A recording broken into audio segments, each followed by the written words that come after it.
And these, oh, it's backwards. Oh, you can't see it. It says spicy dill pickle. These are amazing. These chips are spicy dill pickle. I just bought these this morning and I am obsessed. So, if you guys were looking for a hot tip or a recommendation, that's the way to go.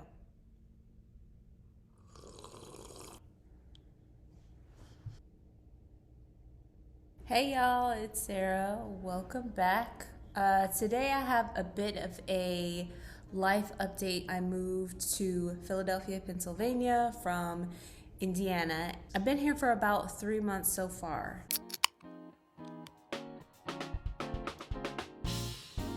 Superficially, the main difference is the city is just bigger, way more diversity, way more activities, and activities are much better promoted. If you're in a small neighborhood or even if you're on social media, people are promoting their events. Doesn't matter where it is, if it's something through the city, if it's something, just local, they are promoting the hell out of it wherever they are. There are signs all over local businesses, all over like lamp posts, at the bus stop, everywhere. Also, access. If I want to get a bubble tea at like 8 o'clock at night, I can get one within like 15 minutes. The biggest difference is public transportation, which is 100 times over better than Indianapolis public transit. I am really enjoying the city, but outside of that, I wanted to talk about some more personal things that are going on. Yesterday, I announced on Instagram under my business's profile, Hey Red Shop, that I'll be closing the shop down. Hey Red Shop is an online thrift store where you can find vintage, handmade, and secondhand goods. I have home goods, clothing, tech, movies, and music. And I've been managing the storefront solo. And by solo, I don't mean that I have a Fiverr team behind me or I'm renting a space from a family friend or have access to other such resources. I'm funding it myself, I'm promoting it myself, I'm managing it myself, I'm writing all of the product descriptions, I'm taking all the measurements, I'm storing everything in my home. It is a huge commitment, especially with another full-time job. And after moving here, going through the day-to-day of things, establishing a routine and whatnot, I realized that living here, living in Philly, takes a bit more energy than living in Indianapolis did. Reevaluated my career goals and my personal goals and my creative goals. I've decided to close the shop. If you check out our Instagram at Hey Red Shop, you'll see updates about things that are sold, things that are still available. So if you guys are interested, please check it out. Being a small business owner, and I don't mean just saying that I have a business, I mean registering with the state, paying them fees, paying taxes, has been something that really changed so many things in my life. I have no regrets at all.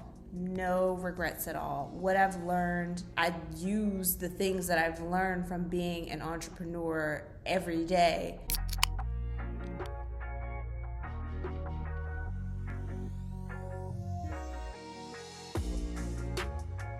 So what really pushed me was, first of all, the move. I have moved the shop before when I moved from Virginia to Indiana, so that wasn't new.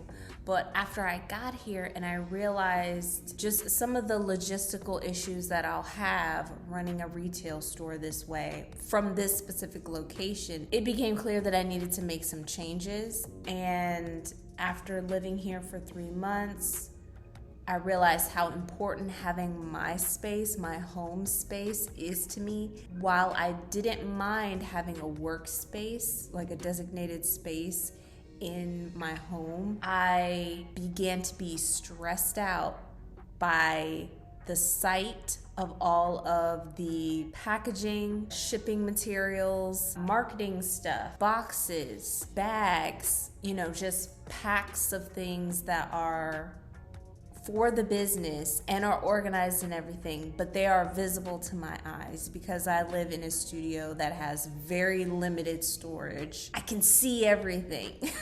Besides that, I just don't have enough time to dedicate to the business the way that I did before. I needed to take something very large off of my plate, visibly off of my plate, emotionally off of my plate, not having to file taxes as a business owner, because let me tell you guys something. I'm an organized person. I've worked in admin pretty much my whole career. Having a retail business where it's a thrift store and you're buying secondhand and it's online it was such a headache. I just wanted to let you all know, if you see posts here on YouTube talking about my small business, that's why. It's because it's closing and I'm trying to get rid of all of the inventory as well as a lot of the clothing items that I decluttered in my last video.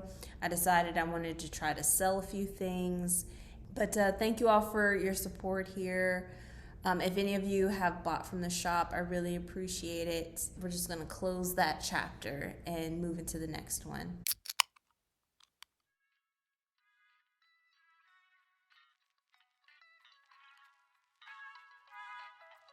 So I've been really into interior design and shopping. There's a ton of vintage furniture and antique furniture stores in Philly, a well-reviewed store that sells vintage and antique furniture. I stopped there, just get an idea of what's available, costs of delivery. I am very into the vintage Danish style furniture. It's minimal. I'm looking at freestanding pieces that may double as like partitions and create a little separation. I don't want to build like a fake wall. So one of the goals that I have for the space is to invest more in secondhand furniture that offers a lot of storage opportunities. There's barely any storage in here, and I want to experiment with the idea of no visible clutter. What I enjoy about vintage and secondhand period is just the variety. I appreciate certain elements of minimalism, like the no visible clutter, buying multifunctional pieces of furniture, buying the things that you love and not investing in things that you don't really like. This is gonna be a very interesting project for me. So I've been doing things that make the space feel more like home because it is very industrial style, which I am not really a fan of. So I've been doing some minor upgrades in my apartment. Number one, blackout curtains. So what I decided to do was have the blackout curtains as a base and then find some fabric that I really liked or curtains that I really like and have them altered so the blackout curtain is the back and then the regular curtain is in the front. Haven't found anything yet, but I will keep you guys posted about that. In the meantime, I found this great set from the company store in a cotton twill, so it's a very soft to the touch, and I love this color that in different light could be like a gray brown or could be a very like warm taupey color. Before that, I was doing the white, minimalist white pillowcases, white cover, white sheets, everything. So I decided to pick something a little warmer and it made a huge difference. And in between time, when I have some free time, just exploring the city, coffee, tea, coffee. Any place that's well reviewed for coffee, I am visiting. Did y'all know that some of these new ovens have a dehydrate feature? I put apple slices in there. I put pineapple slices in there. I'm thinking about putting some like bell pepper slices in there so that I can use them later in like soups and stuff. So I've been doing a lot of DIYs at home. I found these super cute antique salt and pepper shakers that look like little grapes. Once I discovered the power of vinegar on rust, I've been using it on everything. I got this really great shelving unit.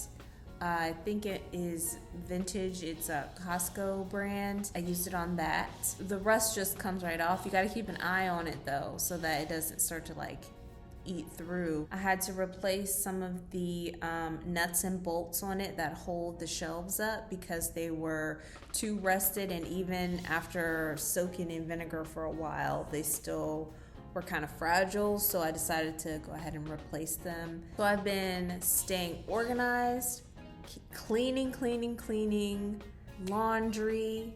One last DIY that I started was this, well, I thought it was a lamp, like an iron lamp, and somebody had painted over it, just, it looked crazy. So I decided to strip it all down and put a new socket on it and new wiring. Taking the paint off this thing took so many days of just scraping this paint off, and then cleaning it off, and then cleaning it off again to get the residue off. And I put a new cord on it, put a new socket on it, took a step back, and I hated it. Not hate, I didn't like it. I didn't like the shape of it. I didn't like how it looked. I don't know what happened in between me starting this project and finally finishing it, but I just looked at it and I was like, I don't want it. So I'm gonna be selling that as well. I found some wall sconces and I love them. I got them off of eBay. I didn't like the colors of them at first, and I didn't like the cord color. And I was like, well, you know, I am the DIY queen, so I know how to replace the cord. That's not a problem.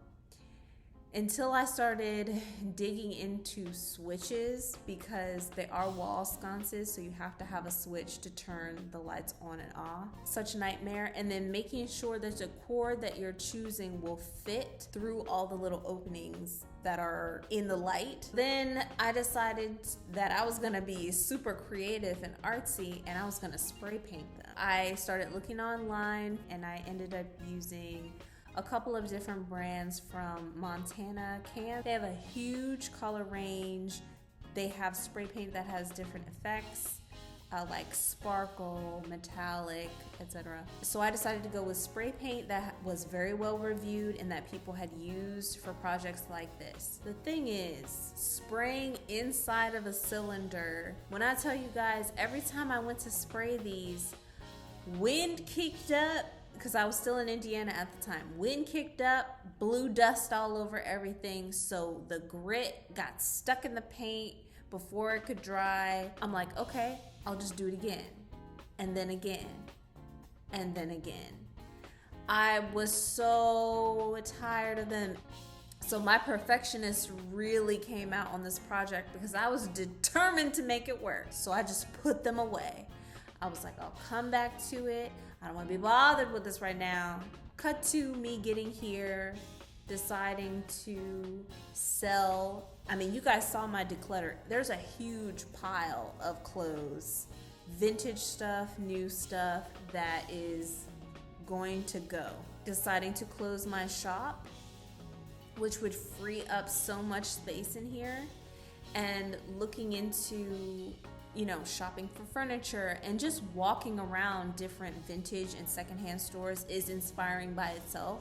You know, people are very creative and use things in different ways, and the way that they style furniture, the way they display things can be very creative and inspiring. So looking at all of that, really getting into other YouTubers, you know, here on the platform that advocate for this as well. Livable interior design, trying to maintain a realistic view, because I know I'm not alone in going a little wild, you know, saying we're gonna do this and that and this, and sort of scaling it back just a little bit for my space and what's here now, and the vibes that I want to have in my space. I became so inspired by all of it that I came back to this project. I realized that when I am done with this project, I don't want to do any DIYs for the next 12 months, if I can, if it's at all possible. I love DIY. I mean, I buy vintage and secondhand, so upcycling or refurbishing is a part of that. It's just naturally they go hand in hand. Y'all wish me luck, because I've always been someone that can see the potential in a thing, and that's so hard to fight sometimes, and I don't even realize that I'm doing it. I don't even realize that I'm looking at something like, oh, this is missing a thing, but does it really need that thing? Like I said, I've been shopping vintage and secondhand since I was a little kid.